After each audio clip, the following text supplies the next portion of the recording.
Sexual orientation भनेको चाहिँ मेरो भित्री अन्तरात्माले, हाम्रो भित्री अन्तरात्माले चाहिँ कुप्रति मेरो यौन र रोमान्टिक र सेक्सुअल अट्र्याक्सन छ भन्ने कुरा जनाउँछ। म चाहिँ कुप्रति मेरो यौन झुकाव राख्छु।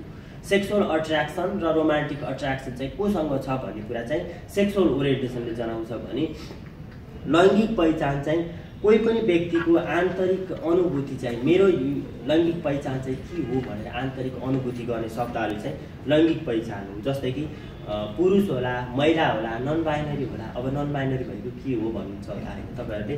नन बाइनरी भनेको चाहिँ जो व्यक्ति आफूले आफूलाई महिला वा पुरुषको परिभाषामा राख्न चाहँदैन।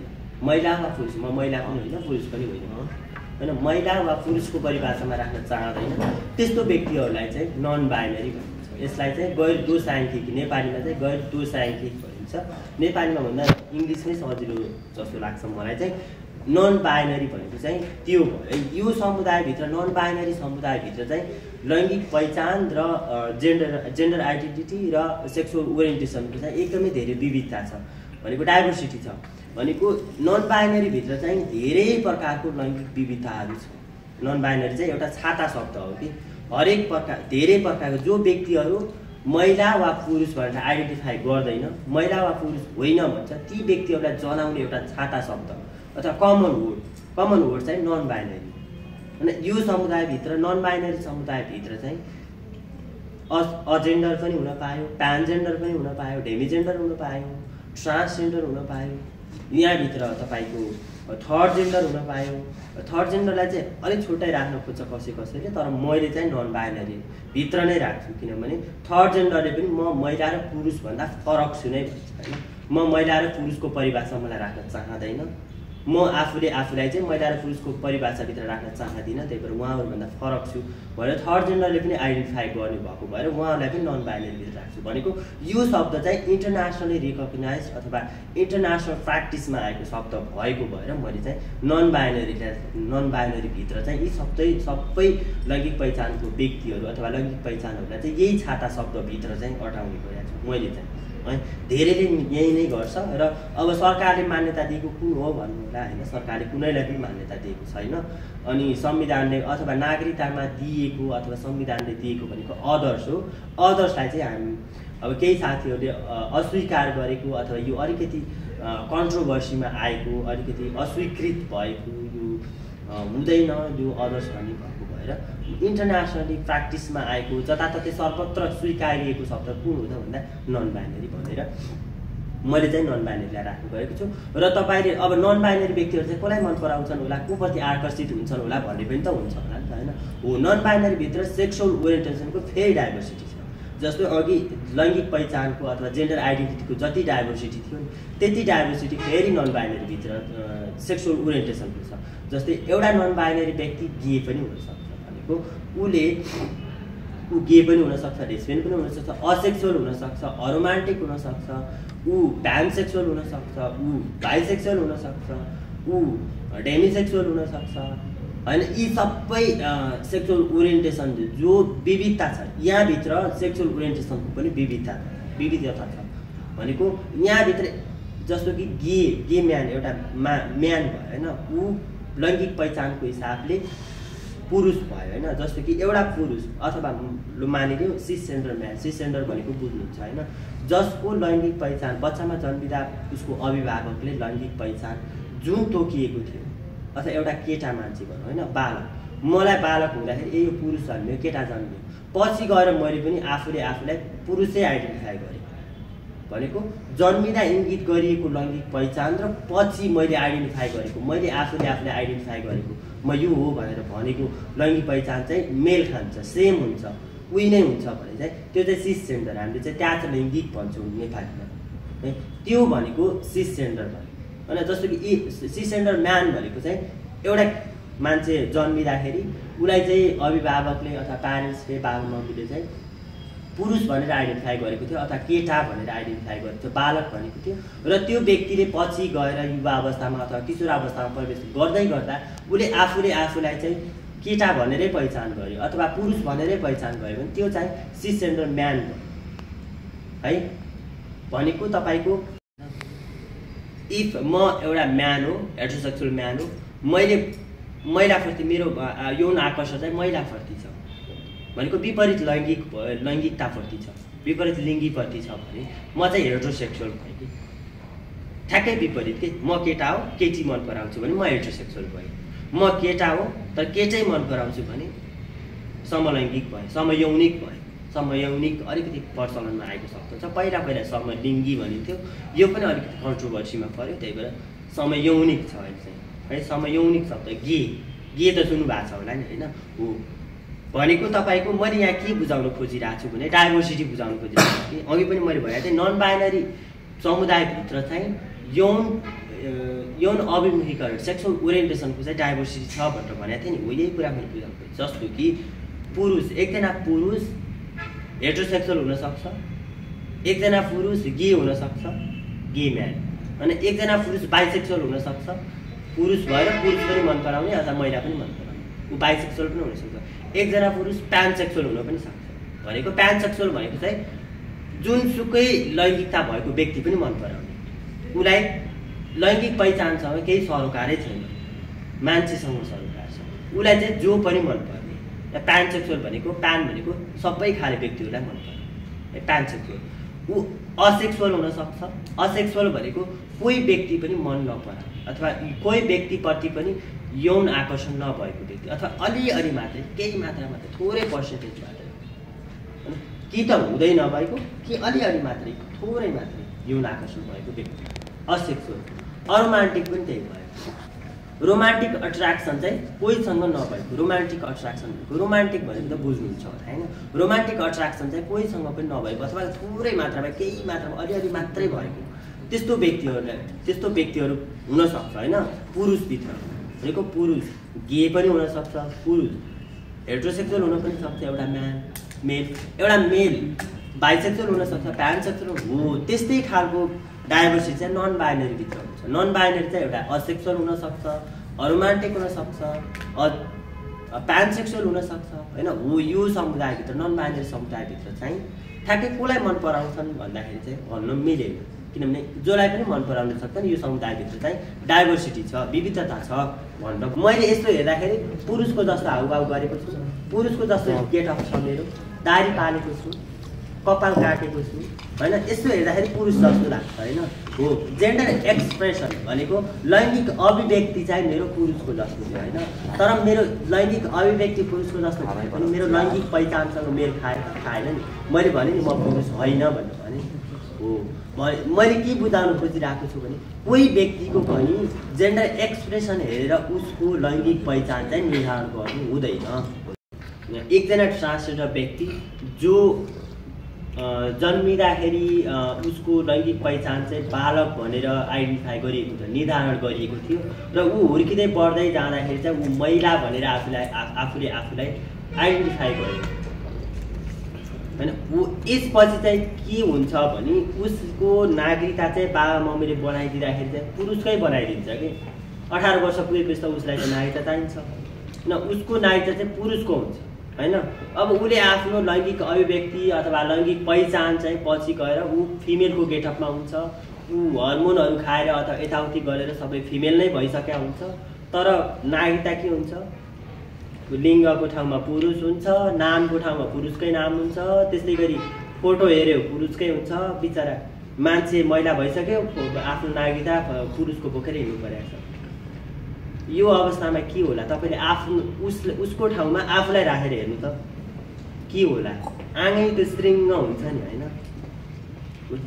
त्यो अवस्था भोग्न बाध्य छन् कि हाम्रो एलजिबिटिआइक्यू समुदायभित्रको विशेष गरी ट्रान्सजेन्डर र नन बाइनरी व्यक्तिहरूले चाहिँ ट्रान्सजेन्डर व्यक्तिहरूले चाहिँ यस्तो अवस्थाबाट गुज्रिरहेका छन् र लिङ्गको महलमा अन्य उल्लेख गरेर पनि नागरिकता दिन्छ होइन। त्यही पाउन पनि एकदमै धेरै झन्झट छ है। तपाईँले हेर्न सक्नुहुन्छ एउटा नागरिकता पाउनको लागि एउटा ट्रान्सजेन्डर व्यक्तिले 2.5 देखि 3 वर्षसम्म धाई गर्नुपर्छ, तर एकजना सिसजेन्डर हेटेरोसेक्सुअल पुरुषलाई अथवा महिलालाई एकै दिनमा 2 दिनमा बनाइदिन्छ कि नागरिकता। तिम्रो लैङ्गिक पहिचान के हो भनेर पनि सोध्दैन, तलदेखि माथिसम्म पनि हेर्दैन, सट्ट नागरिकता बनाइदिन्छ कि सजिलो छ। तर एउटा ट्रान्सजेन्डर व्यक्ति जो पालिकामा जानु पर्यो, वडामा जानु पर्यो, पालिकामा जानु पर्यो, त्यसपछि जिल्ला प्रशासनमा जानु पर्यो, उसलाई कति गाह्रो छ हेर्नु त। तपाईँको एउटा ट्रान्सजेन्डर व्यक्ति अन्यको नाममा नागरिकता निकाल्नको लागि म प्रोसेस बताइदिन्छु है, कति गाह्रो छ। उसले सर्जरी गर्नु पर्यो अरे के, उसको टप सर्जरी बटम सर्जरी बुझ्नुहुन्छ होला होइन। टप सर्जरी भनेको यो सर्जरी भयो, बटम सर्जरी भनेको तलको सर्जरी। सर्जरी गरेको सर्टिफिकेट चाहियो भनेको ट्रान्सजेन्डर व्यक्तिहरू अथवा म भनौँ न, ल मानिलिउँ म भनौँ, मलाई सर्जरी गर्नुपर्ने आवश्यकतै छैन कि, मलाई कुनै पनि काहीँ केही सर्जरी गर्नुपर्ने आवश्यकतै छैन। आवश्यक भए पनि ल मानिलिउँ कहीँ कतै कसैलाई आवश्यक भए पनि मन लाग्दैन, सर्जरी गरेर मलाई केही बनाउनु पनि मन पनि छैन अथवा आवश्यक पनि छैन भने अब मैले नागरिकता नपाउने त भनेको तिमीले सर्जरी गरेको सर्टिफिकेट ल्याऊ रे के नागरिकता बनाउनको लागि। नेपाल सरकारको प्रावधान चाहिँ यस्तो छ। ल अब यो पनि सक्यो होइन, ल मानिदिउँ मैले सर्जरी गरेर ल्याएँ, सर्जरी गर्नको लागि पनि तपाईँ कति लाख खर्च हुन्छ नि त, सबैजनाले त्यो तिर्न सक्छ त, पैसा खर्च गर्न सक्छ त। त्यो माथि नेपालमा लैङ्गिक लिङ्ग परिवर्तन अथवा लिङ्ग परिवर्तनको लागि कुनै नियम कानुन पनि छैन, कुनै हस्पिटलहरू पनि छैन, अझ भनौँ न पर्याप्त मात्रामा रोजगारी पनि छैन, पैसा कहाँबाट ल्याउने, न नियम कानुन छ न केही छ। त्यही व्यक्तिलाई यस्तो नियम प्रावधान राखिदिएर, त्यही समुदायलाई यस्तो प्रावधान राखिदिएर अनि आफ्नै नागरिकलाई गैर नागरिक बनाएर राख्नु मिल्छ त राज्यले? हामीले यो बारेमा यति धेरै एडभोकेसी गऱ्यौँ, यति धेरै एडभोकेसी गरौँ। फ्याट्ट बिचमा रवि लामिछाने एकजना गृहमन्त्री हुनुभएको थियो लास्ट टाइम, उहाँलाई लगेर गएर सबै कुराहरू बुझायौँ। उहाँले यति मजाले बुझिदिनु भएको थियो कि, मजाले बुझिदिनु भएको थियो। अनि सबै निकायहरूलाई निर्देशन पनि जारी गरिसक्नु भएको थियो। अनि अर्को प्रोग्राम त्यही उहाँको कार्यकक्षमा गएर यो सबै बुझायौँ, उहाँले अग्री पनि गर्नुभयो, सबै निकायलाई निर्देशन जारी पनि गर्नुभयो। पछि एउटा प्रोग्राममा आउनुभएको थियो, त्यहाँ पनि हाम्रो लागि भनेर आउनु भएको थिएन कि, उहाँ थुप्रै समुदायको मान्छेले बोलाएको थियो, एउटा प्रोग्राममा आउनुभएको थियो, त्यहाँ आएर पनि बोलिदिनु भयो, यही कुरालाई बोलिदिनु भयो। एउटा व्यक्तिले नागरिकता पाउनको लागि कुनै पनि मेडिकल सर्टिफिकेट बुझाउनु पर्ने छैन। हामीले निर्वाध रूपमा म ट्रान्सजेन्डर हुँ, म अन्य हुँ अथवा म नन बाइनरी हुँ भन्ने बित्तिकै, जसले महिला पुरुष हो भन्ने बित्तिकै जसरी नागरिकता पाउँछ त्यसरी नै निर्वाध रूपमा सजिलै नागरिकता पाउने व्यवस्था गर्छौँ भनेर त्यसरी घोषणा गर्नुभएको थियो। फ्याक्ट उहाँलाई त्यो के भयो, राजीनामा दिनु पर्यो अथवा सरकारबाट बाहिरिनु पर्यो। त्यसपछि कसैले सुनेन, त्यतिसम्मको प्रगति चाहिँ भएको थियो। तर अरू निकायहरूले चाहिँ हाम्रो यति धेरै एडभोकेसी गर्दा पनि सुनेन कि। ट्रान्स वुमन भनौँ न, जो जन्मिँदा बालक इङ्गित गरिएको थियो, पछि गएर ऊ महिलाको रूपमा आफूलाई महिला पहिचान गर्यो। अब उसले नेपालमा चाहिँ कस्तो छ भने, सम्मानित सर्वोच्च अदालतले चाहिँ यदि एउटा व्यक्तिले कोही व्यक्तिले म महिला हो भन्छ भने उसलाई महिलाको नागरिकता देऊ, पुरुष हो भन्छ भने पुरुषको देऊ, ऊ ट्रान्स हो अथवा केही नन बाइनरी हो भन्छ भने, ट्रान्स हो अन्य हो भन्छ भने उसलाई अन्यको नागरिकता देऊ, निर्वाध रूपमा देऊ। त्यसको लागि चाहिँ केही पनि मेडिकल सर्टिफिकेटहरू बुझाउनु पर्दैन भनेर त्यसरी भनेको छ। अरू ट्रान्स वुमनहरू, ट्रान्स म्यानहरू यदि महिला हो पुरुष हो भन्छन् भने उनीहरूलाई पनि महिला र पुरुषको नागरिकता देऊ भनेर आदेशै दिएको छ कि। विभिन्न विशेष अदालतहरू, यही विराटनगर कोशी प्रदेशका उच्च अदालतहरू, कुन उच्च अदालतहरूले पनि दिएको छ कि होइन। हो यतिसम्म हुँदा पनि के भइरहेको छ भने, तपाईँले अहिले पनि हेर्न सक्नुहुन्छ काठमाडौँमा के हुन्छ भने, मैले सर्जरी गरेँ होइन, एउटा ट्रान्स वुमनले सर्जरी गर्यो, सर्जरी गरिसकेपछि के गर्नुपर्छ भने वीर हस्पिटलमा जानुपर्छ। वीर हस्पिटलभित्र गएर 2-3 जना स्वास्थ्य कर्मीहरूको अगाडि मागिनुपर्छ, भनेको पुरै शरीर खोलेर देखाउनुपर्छ। त्यहाँ सम्झिनुहोस् है, तपाईँले त्यो गर्नुपर्दा तपाईँलाई कस्तो अनुभूति हुन्छ, तपाईँलाई कस्तो फिल हुन्छ भित्रबाट। उसले आफ्नो भजाइनाभित्र औँला छिराएर सुत्दै देखाउनु पर्यो, त्यस्तो खालको व्यवस्था नेपालमा छ है। त्यो भनेको कस्तो दर्दनाक पीडा हो।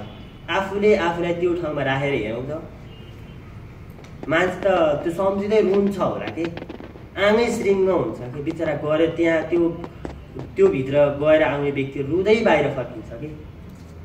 मलाई पनि थाहा थिएन है, त्यो गरेर आउने साथीहरूले त्यो पीडा सुनाएपछि त्यो गयो, कतिजना त रुँदै आउनु भएको छ, कति दिनसम्म यस्तो भयो उस्तो भयो भनेर। त्यो गएर आइसकेपछि मान्छे हप्ता 10 दिनसम्म त त्यो उसको मेन्टल हेल्थ त यति डामाडोल हुन्छ कि त्यो बिचरा आफ्नो पर्सनल लाइफै गए जस्तो फिल गर्छ कि त्यो अवस्थामा हुन्छ कि त्यस्तो व्यवस्था चाहिँ नेपाल सरकारले लागू गरेको छ। भनेको नागरिकता पाउनको लागि हामी एलजिबिटिआई समुदायका ट्रान्सजेन्डर नन बाइनरी व्यक्तिहरूले चाहिँ यति दुःख गर्नुपर्छ कि नेपालमा चाहिँ। जन्मदाखेरि तपाईँको जन्म दर्तामा त तपाईँको बालक अथवा बालिका अथवा पुरुष अथवा महिला लेखिन्छ नि त होइन। हो त्यसको आधारमा पछि नागरिकता बन्छ, त्यसकै आधारमा अरू सर्टिफिकेटहरू बन्दा होइन। हो त्यही भएर पनि यहाँ अलिकति समस्या सिर्जना भएको छ कि हामीले चाहिँ के एडभोकेसी गरिरहेको छौँ भने जो व्यक्तिहरू जन्मिँदा अन्तर्लिङ्गी जन्मिन्छ, अन्तर्लिङ्गी भनेको बुझ्नुहुन्छ होइन। अन्तर्लिङ्गी भनेको चाहिँ इन्टरसेक्स भन्छ नेपालीमा, इङ्ग्लिसमा, नेपालीमा अन्तर्लिङ्गी भन्छ। अन्तर्लिङ्गी भनेको चाहिँ जसको यौनाङ्ग स्पष्ट रूपमा छुट्टिएको हुँदैन। कसैको महिला पुरुषको दुवै हुन्छ, कसैको अब अण्डकोश पनि भएको अनि त्यसपछि योनि पनि भएको त्यस्तो हुन्छ, के हो भन्ने हुन्छ। कसैको दुवै हुन्छ, दुवै यौनाङ्ग अण्डको लिङ्ग सिस नभन्छ नि, सिस र लिङ्ग र योनि दुवै भएको हुन्छ होइन। कसैको अब हेर्दाखेरि झट्ट हेर्दाखेरि आफूलाई पुरुष आइडेन्टिफाई गरेको छ तर अलिकति किशोर अवस्थामा प्रवेश गर्दै गर्दा अथवा युवा अवस्थामा प्रवेश गर्दै गर्दाखेरि उसको पाठेघर हुन्छ होइन। यस्तै खालको विशेषता भएको थुप्रै 42वटा जति, लगभग 42वटा जति विशेषता हुन्छ होइन अन्तर्लिङ्गी व्यक्तिहरूमा चाहिँ। यस्तो व्यक्तिहरूलाई चाहिँ अन्तर्लिङ्गी भनिन्छ। के भन्छ, जन्म दर्ता बनाउँछ नि होइन। जन्म दर्ता बनाउँदाखेरि चाहिँ के भनेर बनाउने त, बालक अथवा बालिका। हामीले चाहिँ के भनिरहेको छौँ भने त्यतिखेर बाबा मम्मीले अथवा प्यारेन्ट्सले अभिभावकले चाहिँ के प्रिफर गर्नुहुन्छ, बच्चा बालक अथवा बालिका अथवा पुरुष अथवा महिला जे लेखिदिनुहुन्छ त्यो गर्ने। तर त्यो व्यक्तिले पछि गएर आफूलाई अन्तर्लिङ्गी हुनु, महिला पुरुष जे हो त्यो आइडेन्टिफाई गरेको आधारमा चाहिँ उसलाई उसको कानुनी कागजातहरू होला, उसको नागरिकता होला, उसको सर्टिफिकेटहरू होला, त्यसमा चाहिँ उसलाई आफूले प्रिफर गरेको आफूले चाहेको लैङ्गिक पहिचान चाहिँ उसले गर्न दिनुपर्छ भनेर चाहिँ हामीले भनेका छौँ। यो किन बच्चालाई बिचरा केही पनि थाहा छैन अनि उसलाई बच्चादेखि नै लान्छना भेदभाव लगाउन थाल्ने, हिंसा गर्न थाल्ने त त्यो हुँदैन नि त। त्यो नहोस् भन्नको लागि चाहिँ हामीले अहिलेको लागि चाहिँ जन्मिँदाखेरि जन्म दर्तामा बालक बालिका अथवा पुरुष अथवा महिला लेखिदिनुहोस्, पछि गएर उसले जे चाहन्छ आफूलाई जे आइडेन्टिफाई गर्छ हो त्यही नै उल्लेख गर्न पाउनुपर्छ, त्यस्तो व्यवस्था गर्नुपर्छ भनेर हामीले एडभोकेसी गरिरहेको छौँ। अब यो सरकारले सुनिरहेको छैन। ठिकै महिला जन्म बच्चा बालिका जन्म, मेरो घरमा चाहिँ लक्ष्मीको आगमन भयो, लक्ष्मीको बास भयो, मेरो घरमा चाहिँ लक्ष्मी आयो भनेर भन्छ नि होइन। तर त्यही बालिका अलिकति ठुलो हुँदै जाओस् त त्यही महिलालाई घरभित्र मात्रै समाजमा मात्रै कति विभेद हुन्छ। त्यही महिलालाई हेर्नु त मधेसमा जलाएर मारिएको हुन्छ, दाइजो ल्याएन भने। त्यही लक्ष्मीलाई हो नि त, लक्ष्मी भनेर पुज्ने पनि, कुमारी भनेर पूजा पनि गर्ने। अनि त्यही महिलालाई कति धेरै विभेद छ नि होइन। हो महिला अधिकारको क्षेत्रमा त यत्रो प्रगति भएको ठाउँमा यस्तो अवस्था छ भने योनि तथा लैङ्गिक अल्पसङ्ख्यक एलजिबिटिआई समुदायको त पहिचानै स्वीकार गरिएको छैन, समाजमा बहिष्कार गरिएको छ। यो समुदायलाई त तिरस्कारै गरिएको छ नि त, राज्यले नै उपेक्षा गरेको छ नि त। यो समुदायको हालत के होला हामी आफैले अलिकति हेर्न सकिन्छ। है सेम सेक्स म्यारिज, यसलाई तपाईँले यसरी बुझ्नुहुन्छ होइन, सेम सेक्स म्यारिज समलिङ्गी विवाह। अनि यो अलिकति इन्टरनेसनल प्र्याक्टिसमा आएको चाहिँ सेम सेक्स म्यारिज हो, तर यसले चाहिँ यो सबै समुदायलाई समेट्दैन भनेर हामीले चाहिँ म्यारिज इक्वालिटी, वैवाहिक समानता, किनभने हामीले सबैलाई समेट्नुपर्छ। ट्रान्सम्यान भनेको चाहिँ बच्चामा जन्मिँदा उसलाई चाहिँ महिला अथवा बालिका इङ्गित गरिएको थियो, बालिका जन्मियो भनेर भनेको थियो, महिला इङ्गित गरिएको थियो। तर हुर्किँदै बढ्दै जाँदा चाहिँ उसले आफूलाई म महिला होइन म चाहिँ पुरुष हो, मेरो लैङ्गिक पहिचान चाहिँ पुरुष हो भनेर आइडेन्टिफाई गर्छ, पहिचान गर्छ भने चाहिँ त्यो व्यक्ति चाहिँ ट्रान्सम्यान, पारालैङ्गिक पुरुष भन्छ है। ट्रान्स वुमन भनेको चाहिँ जो व्यक्ति जन्मदाखेरि उसलाई बालक आइडेन्टिफाई गरिएको थियो अथवा इङ्गित गरिएको थियो, बालक अथवा पुरुष इङ्गित गरिएको थियो, उसको लैङ्गिक पहिचान चाहिँ पछि गएर उसले आफूलाई म पुरुष होइन म चाहिँ महिला हो भनेर पहिचान गर्छ भने त्यस्तो व्यक्तिहरूलाई चाहिँ ट्रान्स वुमन अथवा पारलैङ्गिक महिला भनिन्छ है। हो, जस्तो कि यहाँभित्र हेर्नु चाहिँ सेम सेक्सभित्र त उहाँहरू त ठ्याक्क विपरीत लैङ्गिक व्यक्तिहरू भयो नि त। ट्रान्स म्यान भनेको एउटा ट्रान्स म्यान र ट्रान्स वुमन चाहिँ महिला र पुरुष हुन् है। फेरि तपाईँहरूले यो बुझ्नुहोस् है, ट्रान्स म्यान र ट्रान्स वुमन उनीहरूले चाहिँ आफूलाई महिला र पुरुष भनेर आइडेन्टिफाई गर्छ। ट्रान्स म्यान र trans woman, trans man are man, trans woman are woman है। भनेको दुईटा लिङ्ग भयो नि त यहाँ त, म्यान वुमन होइन। म्यान र वुमन भनेको यो भनेको त सेम सेक्स भएन नि त। हो, यहाँभित्र के भयो भने सेम सेक्स भनेपछि उहाँहरू त छुट्यो नि त। हो, हामीले सबैलाई समेट्नुपर्छ भनेर वैवाहिक समानता, म्यारिज इक्वालिटी, विवाह दर्ता भइरहेको छ। तर के भइरहेको छ भने सरकारले 2064 सालमा सर्वोच्च अदालतले यो समुदायको वैवाहिक समानता अथवा समलिङ्गी विवाहलाई मान्यता दिनको लागि चाहिँ रिसर्च गर्नको लागि अथवा यो समुदायलाई दिनुपर्छ कि पर्दैन भनेर एउटा प्रतिवेदन तयार गर। त्यसको लागि टोली बनाऊ, त्यो टोलीले प्रतिवेदन बनाउँछ, रिसर्च गर्छ। त्यसपछि चाहिँ अब कानुन बनाउने हो कि के गर्ने हो, त्यसपछिको प्रक्रियाहरू अगाडि बढाऊ भनेर 64 सालमा एउटा आदेश जारी गर्यो। 67 सालमा 3 वर्ष लाग्यो त्यो उनीहरूलाई त्यो टोली गठन गर्नको लागि।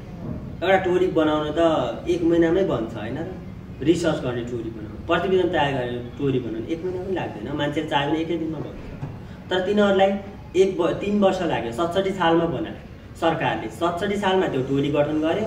उनीहरूले त्यो पनि 5 वर्ष लगाएर त्यो रिसर्च गर्यो। भनेको तपाईँको 1 वर्ष 6 महिनाभित्रै यो रिसर्च भइसक्छ, मजाले हुन्छ है। 5 वर्ष लगायो। 72 सालमा आएर रिसर्च पेपर बुझायो, प्रतिवेदन बुझायो। त्यहाँभित्र के थियो भने त्यो रिसर्च पेपरको त्यो मेन कुरा भनेको नेपालमा समलिङ्गी विवाहलाई मान्यता दिनुपर्छ भनेर नै त्यो एउटा फाइन्डिङ आएको थियो। त्यो कुराहरू सुझाव सरकारलाई दिएको थियो। त्यसपछि सरकारले अलिअलि कानुन बनाउँछु भन्न थाल्यो, कहाँ गयो के भयो थाहै छैन।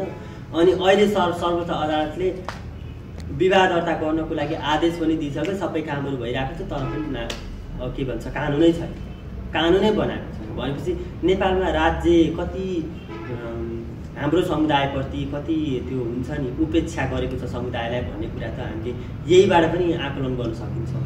पैसा आएन, त्यसपछि उहाँहरू पनि बेरोजगार भयो। त्यो मध्ये कति साथीहरू त अहिले मैले सुने गरेको छु सडकमै हुन्छ, कतिजनालाई त मैले सडकमै देखेको छु होइन। अनि तपाईँले अरू प्राइभेट सेक्टर हेर्नुभयो, पब्लिक सेक्टर अथवा कुनै सेक्टरमा जानुभयो भने एलजिबिटिआई व्यक्तिलाई राखिन्छ, कतिपय व्यक्तिहरूलाई राखिन्छ। तर त्यहाँभित्र काम गर्ने इन्भाइरोमेन्ट छैन कि, लान्छना हुन्छ, विभेद हुन्छ। त्यस्तै गरी तपाईँलाई उस्तै पऱ्यो रेप बलात्कार गरिन्छ, उस्तै पऱ्यो तपाईँलाई हिंसा होइन, मानसिक यातना अनेक हुन्छ क्या। त्यो वातावरण नभएपछि त हामी काम गर्ने अवस्था त आउँदैन नि त त्यहाँभित्र बसेर। त्यसपछि के गर्ने त, अरू केही उपाय छैन। एउटा व्यवसाय खोलेर बस्यो होइन, व्यवसाय खोलेर बस्यो, यही हो त यो यस्तो मान्छेको रहेछ, छक्काको रहेछ, हिजडाको रहेछ, के जानु भनेर अरू पसलमा गइदिएन, अरू ठाउँमा जान्छ, त्यहाँ व्यापारै हुँदैन, आर्थिक मन्दी लाएर जस्तो हुन्छ। व्यापार व्यवसाय गर्यो त्यो अवस्था छ। अनि मान्छेहरूकोमा गएर काम गरौँ त्यो अवस्था छ, काम गर्ने वातावरणै छैन, जेन्डर फ्रेन्डली इन्भाइरोमेन्टै छैन, लैङ्गिक मैत्री वातावरणै छैन। अनि जाने कहाँ त भन्दाखेरि लास्टमा खानु त पऱ्यो, बाँच्नु त पऱ्यो, लास्टमा जाने त्यही कतिपय साथीहरू, सबै साथीहरू चाहिँ जाँदैन। तर कतिपय साथीहरू रोडमै भौतारिनु पर्ने अवस्था। कसलाई चाहिँ रहर होला आफ्नो इज्जत बेची होइन, घाम पानी अथवा त्यो लडाइँ झगडा नबनिकन आफूलाई रिस्कमा राखेर होइन। हेर्नु न, त्यो आफूलाई त्यो ठाउँमा राखेर हेर्नु त कस्तो खालको काम, त्यो काम गर्न बाध्य छ नि त हाम्रो साथीहरू। त्यो भनेको त एउटा बाध्य भएर गएको हो नि त। त्यो भोग्नेलाई त्यो के भन्छ, त्यो अचानकको पीडा खुकुरीलाई थाहा हुँदैन, अचानकलाई नै थाहा हुन्छ भने जस्तै त्यो भोग्नेलाई थाहा हुन्छ नि। यस्तो अवस्थामा छ। अनि तपाईँको मैले अघि भनेको थिएँ धारा 42मा राज्यका हरेक निकायमा एलजिबिटिआई समुदायको प्रतिनिधित्व गराइनेछ भनेर भनेको छ। यो भनेको कोटा सिस्टम हो कि, कोटा सिस्टम। जस्तो कि दलितको लागि कोटा छ, महिलाको लागि कोटा छ, आरक्षण छ, कोटा छ। त्यस्तै गरी तपाईँको मधेसी जनजाति होइन, हो यस्तो समुदायलाई कोटा छ। अनि यो समुदायलाई पनि यस्तै कोटा सिस्टमबाट पोजिटिभ डिस्क्रिमिनेसन मार्फत चाहिँ सकारात्मक विभेद मार्फत चाहिँ राज्यका हरेक निकायमा पुर्याइने छ भनेर भन्यो। तर अहिलेसम्म केही व्यवस्था छैन। भनेको लोकसेवा लड्न पनि त्यो खुलामै लड्नुपर्ने, अनि अलिकति आरक्षण मात्रै तोकिदिएको भए पनि एक दुईजना भए पनि राज्यका निकायमा अहिले काम गर्थ्यो होला नि त यो समुदायका व्यक्तिहरू। ऊ आफूलाई ट्रान्स म्यान आइडेन्टिफाई गर्छ र ऊ पुरुषको गेटअपमा छ, ऊ त पुरुष हो नि त, आफूले पुरुष आइडेन्टिफाई गरेको छ। अब ऊ बसेर पिसाब फेर्नु पर्ने बाध्यता भयो होइन सबैको अगाडि। त्यहाँबाट लान्छना र भेदभाव अथवा हिंसा सुरु हुन्छ कि हुन्न, तपाईँ आफूले त्यो ठाउँमा आफूलाई राखेर हेरौँ त। मैले अघिदेखि त्यो ठाउँमा आफूलाई राखेर हेरौँ भन्नुको अर्थ चाहिँ हरेक ठाउँमा त्यो ठाउँमा आफूलाई राखेर हेऱ्यो भने चाहिँ आफूले त्यो पीडा अलिकति बुझ्न सहज हुन्छ जस्तो लाग्छ कि मलाई। हेर्नुहोस् त, एउटा ट्रान्सम्यान अब सार्वजनिक त्यो जङ्गल अथवा झाडीतिर सबैको अगाडि न बसेर पिसाब फेर्नु पर्यो, उसलाई के अवस्था होला? उहाँले त्यो गर्नु होइन, थाहा छ नि त त्यो पछिको परिणाम के हुन्छ, वाट नेक्स्ट भन्ने त उहाँले मजाले क्लियरली थाहा छ नि त, हो त्यो गर्नु। त्यसपछि के हुन्छ, उहाँले पिसाब च्याप्दै काट्नु, पिसाब रोकिएपछि च्यापेपछि के हुन्छ त मैले भन्नु पर्दैन होला। त्यस्तो खालको समस्या चाहिँ हाम्रो साथीहरूलाई छ कि शौचालय पनि छैन। मैले यसरी बुझाउन खोजिरहेको छु कि शौचालयको व्यवस्था हेर्नुहोस् त, तपाईँ अहिले जानुहुन्छ भने महिला र पुरुष उल्लेख गरेको शौचालय त भेटिन्छ होइन। मैले भन्न खोजेको महिला पुरुष तेस्रो लिङ्गी अथवा अदर्स अथवा ट्रान्स भनेर छुट्टै 3टा टोयलेट नबनाउनुहोस्। त्यो बनाउनु बित्तिकै के हुन्छ, अदर्स अथवा ट्रान्स अथवा तेस्रो लिङ्गी भनेर जो त्यो टोयलेटभित्र छिर्छ नि, त्यो छिरेर बाहिर निस्किने बित्तिकै अर्को व्यक्तिले देख्छ, विभिन्न व्यक्तिहरूले देख्छ। त्यसपछि यो मान्छे चाहिँ यस्तो रहेछ है, बिचरा ऊ खुलेको छैन भने त उसको त त्यहाँ गोपनीयता भङ्ग हुने भयो नि त। यो समुदायको बारेमा थोरै केही कुराहरू लेख्नु छ 7, 10 र 12 को बुकमा। अब त्यो पाठ्यक्रममा त आयो, हामीले यति धेरै एडभोकेसी गऱ्यौँ, पाठ्यक्रम विकास केन्द्र शिक्षा मन्त्रालयलाई यति धेरै झकझकायौँ, पाठ्यक्रम विकास केन्द्रले अहिले यति व्यवस्था चाहिँ गरिदिएको छ होइन। यही भए पनि हामीलाई एउटा अचिभमेन्ट त हो नि। तर के गर्यो भने उहाँले चाहिँ अप्सनल सब्जेक्टमा यो राख्नुभयो कि अप्सनल सब्जेक्टमा राख्ने बित्तिकै सम्पूर्ण विद्यार्थीले त पढ्दैन र जसले अप्सनल सब्जेक्ट चुज गर्छ, ल मानिलिउँ मैले यो अप्सनलभित्र पनि स्वास्थ्य तथा शारीरिक शिक्षा हो कि सृजनात्मक शिक्षा भन्ने एउटा छ, अनि अर्को चुज गर्नुपर्छ कि जसले त्यो सृजनात्मक शिक्षा भन्ने चुज गर्यो त्यसले पढ्न पायो यो समुदायको बारेमा, जसले चुज गर्ने त्यसले पढ्न पाएन कि। भनेको यो शिक्षा त सबै विद्यार्थीहरूलाई बच्चादेखि नै सिकाउनु पर्छ नि त।